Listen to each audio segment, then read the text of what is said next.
I'm Campbell Perkinson, the New Filmmakers Los Angeles. I'm here at the latest episode of Stage 5 in partnership with MovieMaker magazine. I'm about to interview some of the brightest and upcoming filmmakers about to hit the 2013 Film Festival circuit.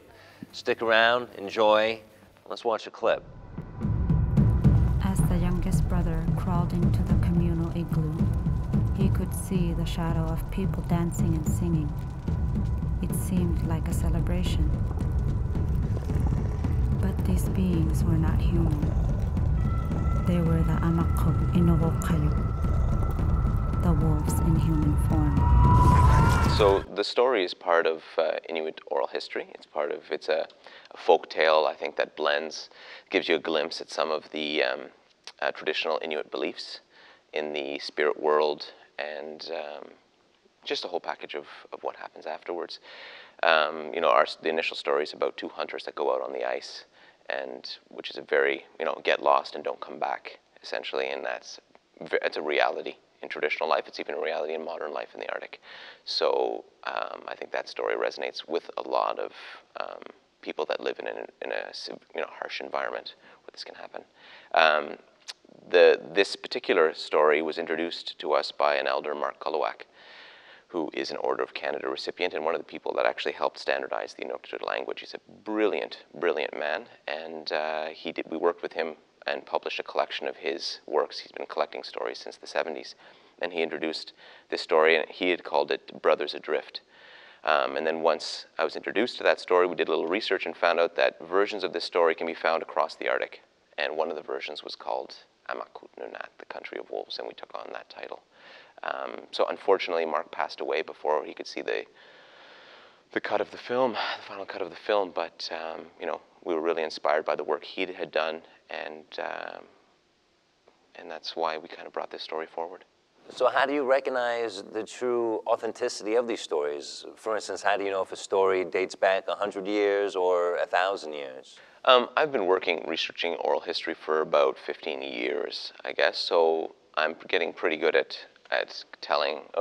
I've been exposed to a lot, so I can tell. I can recognize themes and story patterns. But generally, it's almost like a misnomer that there's kind of one package of Inuit oral history, because there's different family groups all across the north. And so each kind of region has its own versions. So it's just a really rich storytelling culture. And usually if you find the respected elders of the community or from a family, and they'll give you a story that is engaging, and it's an authentic story. And actually, interesting enough, I went to a small community, Kugaruk, and I had a text from Knud Rasmussen, a Greenlandic explorer that had been there 100 years before. And I interviewed an elder in that community, and he told me a version of a story that Rasmussen had recorded 100 years prior to this interview, and he almost told it word for word. It was identical. Like, the fidelity of the story is incredible over time. Or, the knowledge. And I asked one of the elders why this is, and he said, "You don't understand. I heard this story almost every second day of my life growing up. We didn't have television, so the stories were so indelibly marked in the minds of the next storyteller to pass it on, that it's just incredible how accurate the stories were through hundreds and hundreds of years. It's just a perfect representation of the story going forward." You have your hand in a lot of things, publishing, posters, comic books. You start off as an educator. This is your first film. I know with you, it's really the message you're trying to put out there. Is there a medium you like to concentrate on more than any other? Good question. I guess the first thing is about recording this knowledge before it disappears, because it's all oral history, right? We have maybe 10 years left, and then all the knowledge holders will have passed. So that's kind of the primary interest is the research. And then I guess we were looking at adapting. We want to record some of the traditional knowledge in its original form. So we do lots of video work with elders. But then after that's completed, and we kind of do it simultaneously, now we're looking at contemporary audiences. And what the traditional storytelling style doesn't work with a contemporary audience. So we tried children's books. We tried, different published material. But film seems to be working the best. It's, for our maybe 6 years of working with books and publishing, this one film has generated more attention than any of the titles that we've published. So it's very exciting for us, and we're actually going to be moving more in that direction.